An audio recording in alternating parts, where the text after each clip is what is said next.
charge in the United Nations? Well, I find that to say you're going to lead something creates a lot of hostility, division, jealousy, and envy. I hope to work with any group of leaders or any group of organizations to do whatever is necessary to see that this problem is brought before the United Nations. Have you had any commitments from any nations in Africa to support you in such a move? I would rather not say at this time.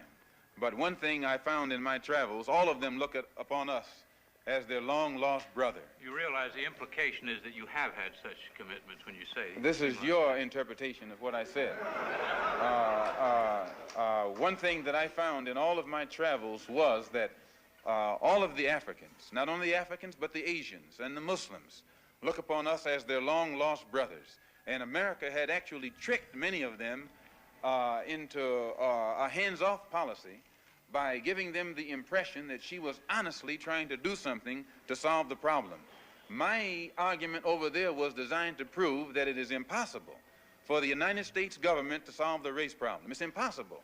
Malcolm, on your trip abroad, you said you sensed a feeling of great brotherhood, and that conceivably you would be working toward integration in this country now. At least this is what you're reported to have said. Have you any comment on it? I don't think that I ever mentioned anything about working toward integration. They haven't even got integration right here in New York City. You have worse integration problems in the North than they have in the South. So if it doesn't work if you can't bring about integration in New York City as international, cosmopolitan, up-to-date as it's supposed to be, you will never get integration anywhere else in the country. Are you prepared to work with some of the leaders of the other civil rights organizations? Certainly, certainly. We will work with any groups, organizations, or leaders in any way, as long as it's genuinely designed to get results. Does your new beard have any religious significance? No, not particularly, but I do think that you'll find black people in America, as they strive to throw off the shackles of mental colonialism, will also probably reflect an effort to throw off the shackles of cultural colonialism. And they may begin to reflect desires of their own, with standards of their own.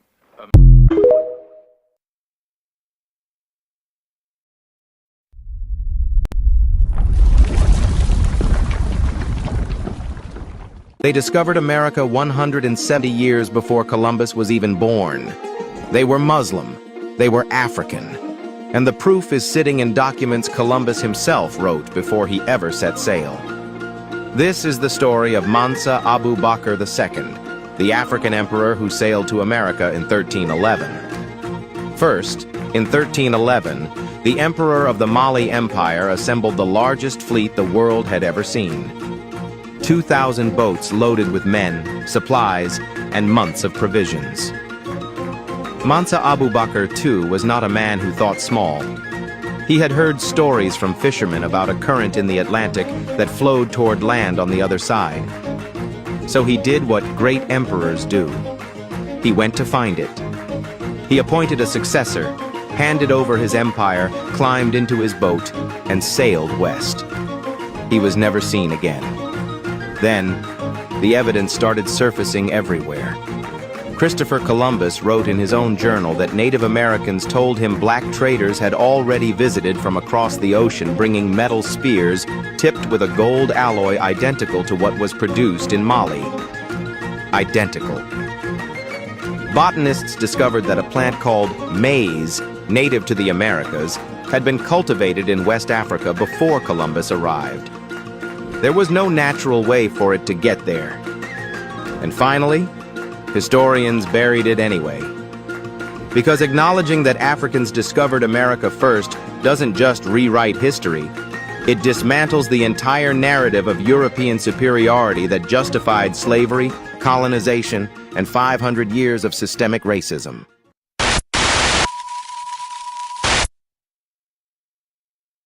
Now, American Indians, it don't take 5 gens in to find your people and know the land where they were on that belonged to your family and the land that you're due.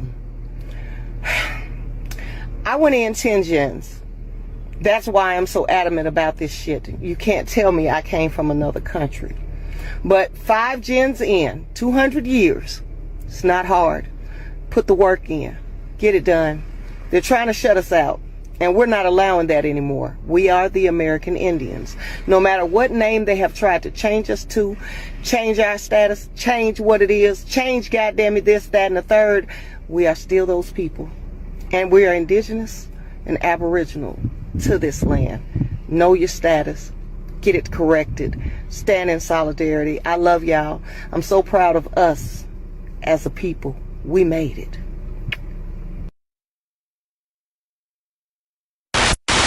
Buildings. Slavery could never have existed in this country and been maintained without the full participation of the American tribes. That's why they started calling them civilized rock, because they began to say, you quit hunting in the woods and running wild and get yourself some land and get yourself some slaves. So Indians became slave hunters, slave traders, and in the final analysis, all civilized tribes, the Choctaw, Chickasaw, Cherokee, and Seminole Indians, they all fought with the South to maintain slavery. And so therefore, and they got benefits from it. And that led to, going back to the earlier question you asked me about reparations. And even after the Civil War ended, the Choctaw and Chickasaw were still holding about 12 or 15,000 slaves even after the Civil War ended. The United States government sent in troops saying, you got to get rid of this slavery and set black folk free. And they set up what's called the 1866 Indian Treaties with these 5 civilized tribes, which says that black people in this country must not only turn them loose, they must get benefits. They must get forms of reparations, going back to your earlier question. You must first of all, set them free. 2, you must give them an option, and this is for all black freedmen and all blacks who lived in the Indian Territory and all black Indians. You must set them free, allow them to have membership in the tribe. You must give them, let them have access to all the resources on the reservation. You must let them also be tax exempt. You must let them have free education. You must also let them be able to give them $150 in cash. You must give them 160 acres of land. And in present day times, those black Indians under the 1866 treaties should be getting, they could also hold gambling casinos. Now, this country has never carried out the full mandates, but yet we are still honoring it for Indians. Right now, all the benefits that Indians are getting in this country are getting it from the 1866 Indian Treaty, because they took up arms against the United States in the Civil War. They wiped out all previous treaties. Now, every year in the White House, we get about 560-some white Indian chiefs, which in history they call $5 Indians, because 90% of the people call themselves Indians nowadays are not really Indians. Those are whites passing as Indians, because they paid $5 to the Dawes Commission to get their name on the Dawes roll so they can get all these advantages. But every year they get invited to the White House. And every year they got an approximately $3.5 billion every year, even that Obama's been in office. They got money into the Federal Indian Bureau. Now, see, if you were to talk about reparations, black folks have been getting all this money all these years too. But they got shut out because the Indians in 1938, they sent a letter to the Department of Bureau of Indian Affairs saying, how do we shut black folk down to make sure they never get any reparations? And that letter floated around in the federal government from about 1938 to about 1941. Then it went to the Secretary for the Department of Interior, and the Department of Interior looked and says, said, how do I come up with a scheme to shut down blacks so they get no reparations in this country? He said, what you do, you Indians come up with a new concept called a quantum blood law, which says that black folk are not entitled to any of the benefits of the 1866 treaty in terms of reparations unless they can prove beyond a shadow of a doubt that they got 1/4 Indian blood in them. And we make Indian blood sacred like Jesus Christ's blood. And therefore, they've been shutting blacks out all these years. That's why they didn't get any reparations, to go back to your earlier point. And the last point on reparations, you asked me earlier about a blueprint. This country's always given reparations to all groups except black folk, even though black folk were the ones who built the country. They built the bridges, they picked the cotton, they built the highways, they built the government buildings. They were the backbone of this nation. But now, so in the Marshall Plan, we gave billions of dollars to Germans after World War II. We got under what's called a Point 4 program. We gave reparations to Japanese. We gave reparations to American Indians. We gave reparations to everybody but black folk. Yet black folk are locked into the bottom of a vertical order and a descending order of wealth, owning, and poverty, and control of resources, and nobody wants to address the issue. Because right now, see, in this nation, everything that everybody dreams of is identified with and associated with white skin. That means privilege, wealth, power, income, and privileges associated with white skin. Nobody's right mind will identify with anything black that's negative. If black folk are carrying 6 to 7 times their fair share of everything is bad, why would anybody want to identify with blackness when they can identify with whiteness and get all these advantages? Now, in terms of what they should be doing for that, black folk, for instance, right now, these young black folk that need leadership in these communities, like this thing about Black Lives Matter, They're floundering around because they don't have any black leadership out there. Now, if black leaders will say, well, what can we do to help these blacks, give them some leadership, and at the same time give them some mild form of reparation that's not violent, not committing themselves to violence, and then to kind of overthrow a revolutionary activities. They should go in all these urban areas. 70% of all the black people in America live in and around 10 large metropolitan areas. Yeah. Why don't you go in and reindustrialize those areas and build industries in there? Today, the international community has taken a significant, considerate, and historic step forward by adopting this landmark resolution declaring the trafficking of enslaved Africans and the racialized chattel enslavement of Africans as the gravest crime against humanity. With the adoption of this resolution, Resolution A/80/L48, we have not simply passed a text, we have affirmed a truth. We have chosen remembrance over silence, dignity over erasure, and shared humanity over division. We have advanced the cause of justice, and we have done that so emphatically. Those who voted in favor, 123 member states of the United Nations. 52 abstained, and only 3 voted against. This is an emphatic victory for justice. And our ancestors, Africans, and all people of African descent are today honored that our humanity and our dignity have been restored. Let me, on behalf of the African Group, express our profound appreciation to all member states who supported this resolution. We wish to thank those who engaged in its consideration in a spirit of dialogue, reflection, and good faith. We acknowledge that views differed during this process, and we note the positions taken by delegations that were not in a position to support the resolution at this time. The adoption of this text is not an arrival at a destination, but rather a major step in our ongoing journey and collective conversation for reparatory justice. We remain committed to continued engagement with all member states in the shared spirit of cooperation. Yesterday, His Excellency, the President of the Republic of Ghana, who initiated this landmark resolution, talked about the importance of language, how it shapes our understanding of the past and our vision for the future. Today, through this resolution, the world has spoken with clarity and truth. We have affirmed that the trafficking of enslaved Africans and their racialized chattel enslavement is the gravest crime against humanity, a crime whose scale, structure, and enduring consequences demand recognition at the highest level of our shared global conscience, so that we can move forward in healing and in preventing such a crime from ever happening again. Most people know about slavery across the Atlantic, but did you know some boys were enslaved and deliberately mutilated so they could never become men? For over 1,000 years, the trans-Saharan slave trade ran through routes stretching from West and Central Africa to North Africa and the Middle East. Captives were marched in caravans across brutal terrain, heat, thirst, and exhaustion turning the journey itself into a weapon. Many didn't survive the crossing. Those who did were sold into different forms of bondage, domestic labor, agriculture, mining, and military service. But some boys were taken for a specific purpose, castrated and turned into servants for elite households, a process so violent and dangerous that many died from it. This wasn't done to all enslaved males, but it was a real and deliberate part of the system. The records are fragmented, and the numbers are debated, but the impact is clear. Families shattered, communities destabilized, and generations shaped by human trafficking on an imperial scale. It's a reminder that slavery wasn't one event, it was a system, repeated across centuries, in multiple directions.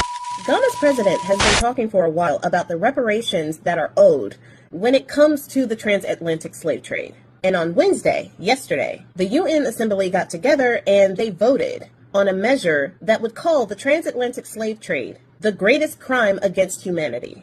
Now, in this measure, it is talking about not only recognizing that the transatlantic slave trade was the greatest atrocity against humanity in history, but it would also call for the return of stolen artifacts from Africa, as well as reparations, even though it doesn't go into details about what those reparations are. Now, the resolution actually passed with 123 votes in favor, but notably, many of the European countries, including the UK and France, abstained. About 52 countries abstained from the vote, and 3 countries actively voted against it. Those 3 countries, you will be very surprised to know, are the United States, Is Not So Real, and Argentina. Interestingly enough, Is Not So Real and the United States are currently locked together in a war with Iran, and Argentina got about $40 billion from the Bone Spurs administration in 2025. But even with that, the measure passed. And like I said, the president of Ghana has been spearheading this whole movement, saying that the trafficking and racial chattel enslavement of Africans is the greatest crime against humanity because of its definitive break in world history, the scale, the duration, the systemic nature, the brutality and enduring consequences that continue to structure the lives of all people. But like I said, many countries, including the US, didn't want to sign on to this measure because of the mention of reparations. The US saying that it does not recognize the legal right to reparations for historical wrongs that were not illegal under international law at the time that they occurred. So basically, because chattel slavery at the time was legal, and the treatment and the brutality against those people were legal at the time, they shouldn't have to either acknowledge that, recognize that, or pay reparations towards the people who are living with that history that still continues. And the thing about that, and the one reason why many of the other European countries, the countries that had something to do with the transatlantic slave trade, the reason why, especially the United States, if they were to actually recognize that Black Americans specifically deserve reparations for the things that have happened because of the transatlantic slave trade, they wouldn't only have to recognize the transatlantic slave trade. They would have to recognize all of the things that they did to Black Americans when they got here. The 400 years of slavery, buck breaking, breeding farms, medical experiments on Black women that gave us the gynecology that we use today. The using of Black babies as bait for alligators. Using our flesh to bind books and lampshades. Using our hair to stuff pillows and furniture. Having us as the main course during a family picnic. After which, taking bodily souvenirs home to display. And not only would they have to address those atrocities during the 400 years of slavery in this country, they would have to address the atrocities that happened afterwards, which is usually where the disconnect lies. A lot of people would love to say that slavery was 400 years ago. First of all, it wasn't. It lasted for 400 years. It wasn't 400 years ago. But even after that, they would have to answer for not giving Black people 40 acres and a mule. They would have to answer for when Black people did go and become mayors and become governors and start their own businesses and their own banks, and they started thriving, why it was that those mayors and governors always found themselves unalived, why those towns always found themselves decimated, why thriving Black towns were always stormed and massacred. They would have to answer for Jim Crow laws. They would have to answer for the strange fruit in those trees. They would have to answer for the burning crosses. They would have to answer for the Black towns underwater, for destroying Black towns to put in highways. They would have to answer for the Emmett Tills. They would have to answer for stealing Black inventions, preventing those Black families from reaping the wealth of their intellect. They would have to answer for segregation, keeping Black people from good education and job opportunities. They would have to answer for redlining, mass incarceration, the CIA pumping narcotics into our neighborhoods, and paying people who look like us to sell those narcotics on our streets. They would have to answer for the continuation of mass incarceration of Black people in this country, especially since the rate of exoneration for those people who are imprisoned is about 7 times more than anyone else. They would have to answer to the school to prison pipeline, where they intentionally target our youth for prisons and not for college. They would have to answer for why the mortality rate of black women in this country is 2 times higher than the second runner-up. There is a reason why the United States refuses to recognize a legal right to reparations for black Americans. Because even though the transatlantic slave trade ended, the enslavement of black Americans took on many forms in many ways over time. The targeting, the systematic targeting of black people continues to this day. And if black people were to truly get what they are owed from this country, from the loss and the pain and the generational trauma that has been inflicted, not only on our ancestors generations ago who were forced to forget their names, their languages, and their gods, but today, where your name can lose you a job opportunity, affecting your family's wealth, where over 300,000 black women are out of work just because of the deletion of DEI, in which black women were the 7th demographic to even benefit from DEIA policies in the first place. In order for this country to truly atone via reparations to the black Americans in this country, they would go bankrupt. They could pay every black American a monthly check for the end of time and still not come close to what is owed to black people, based on solely the atrocities of the things that they have done to black people in this country. This is why they don't even want to touch the recognition of reparations for black Americans. They know what they owe is too much. They will never be able to repay what they have done. And this is why they spend more time erasing the history of the atrocities that they created, rather than trying to put in place measures that would actually begin healing. The U.S. knows what it did and what it continues to do to the black community and black Americans in this country. And they know that that is a debt that they could never repay. Listen, y'all, Trump and MAGA have picked a fight with the wrong people. For those of you who aren't as familiar with black history, countless individuals were jailed and beaten, and some even died to pass the Civil Rights Acts of the 1960s, including the Voting Rights Act. White folks can't really imagine that because we've always had the right to vote. We've always had folks who look like us in Congress. But we cannot stand idly by as our black brothers and sisters are politically erased. You know, the white community and the white Christian community in particular in this nation has a shameful track record of fighting against black progress. We made a whole documentary about it. And regardless of where you stand on reparations as a whole, which I do support, what we can all do is to take the first step towards repair, and that is to stand with our black brothers and sisters when they're under attack. Because if we truly are one nation under God, as we claim to be, then it's high time we started acting like it.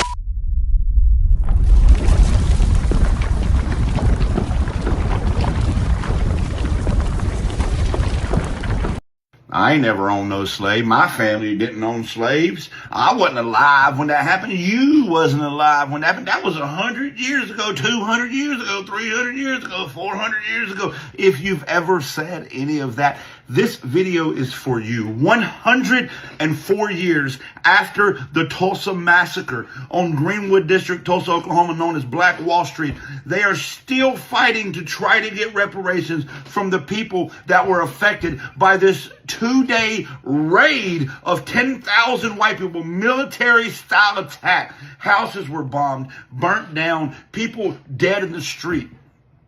Nobody went to prison. Nobody was charged for it. Everybody got away with murder, and everybody in that district, that community, lost everything they had. Insurance companies denied their claim. No payback, no equitable reparations, nothing. They just lost. That's it.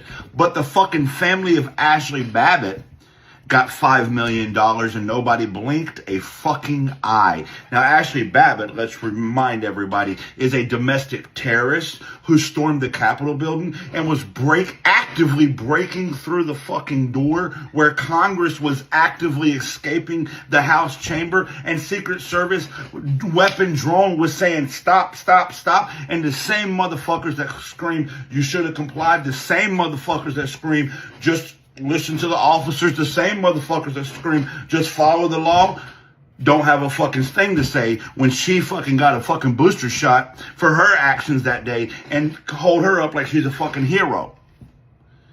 So you want to know everything wrong with America? This right here pretty much summarizes America in a fucking nutshell. The family of a domestic terrorist, just because she's white and was fighting for white supremacy, is fucking duly compensated for their loss. But non-white families, in this case black people, a black community, have still to this day not been compensated. Only 2 living survivors that were physically present when the whole thing went down. Still no equity. You see, this country refuses to right the wrongs of yesteryear, and that's why we're always fucked tomorrow. We fucking built this country on the back of enslaved people on land that we stole after genociding the indigenous people. And then when slavery was made illegal, the for-profit prison system made sure that slavery would stay alive. And always has, and until something changes, always will. The mythology of white supremacy and the exploitation of marginalized communities is why we are here. And the fact that the survivors and the families of the people that were affected by the Tulsa Massacre still are fighting for any type of recognition and reparation. Meanwhile, that family of Ashley Babbitt sitting fat and happy tells you everything you need to know about these not so fucking great states.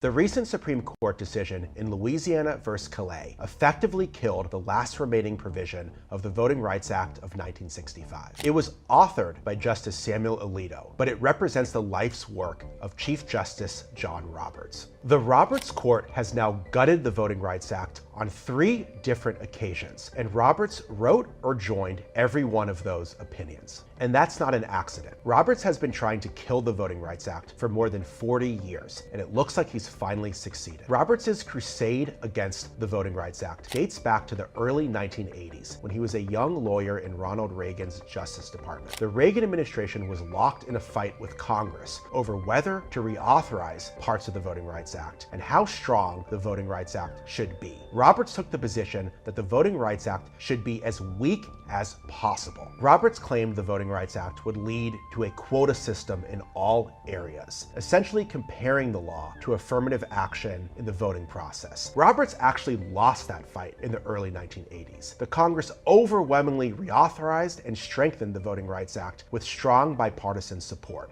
But Roberts resurrected his crusade against the Voting Rights Act when he became Chief Justice of the Supreme Court in 2005. Roberts claimed in his confirmation hearings that the constitutionality of the Voting Rights Act was a settled question. But once he got on the bench, he quickly got to work in dismantling the country's most important civil rights law. In the 2013 decision, Shelby County versus Holder, Roberts wrote the majority opinion, ruling that states with a long history of discrimination no longer had to approve their voting changes with the federal government. He claimed that things had changed dramatically in the South. But in the wake of his decision, 31 states have passed more than 115 new voter suppression efforts. Roberts claimed in the Shelby County decision that his opinion in no way affected the other major part of the Voting Rights Act, Section 2, which banned racial discrimination in voting nationwide. But the Roberts Court quickly started attacking that part of the law as well. In the 2021 case Brnovich v. DNC, authored by Alito and joined by Roberts, the Roberts Court made it much harder for voters of color to challenge discriminatory voting laws. And then in the recent Louisiana v. Calais decision, the Roberts Court struck down a second majority black congressional district in Louisiana and imperiled majority minority districts all all across the country, leading potentially to the largest drop in black representation since the end of Reconstruction. They have now narrowed Section 2 and the Voting Rights Act overall to the point of irrelevance. The defining cause of Roberts and the Roberts Court has been rolling back the civil rights revolution of the 1960s. And it's clear they're not going to moderate on this issue anytime soon. That's why, if you want to protect civil rights in America, we have to have a new Supreme Court. Listen up, y'all. Donald Trump is going down. And you know what's going down with him? White European Jesus. Because this image, which has always been false, we know it's false, has been a signal for too long that Jesus the Christ belongs to white people. But you know what? Jesus was a brown-skinned Palestinian Jew. We know roughly what his skin looked like. And let me assure you, it wasn't pasty white. Yet we have continued to represent him this way. And it's a slap in the face to our black and brown brothers and sisters all over the globe. And it's time for this image to come down and for this entire white supremacist system to come down right along with it.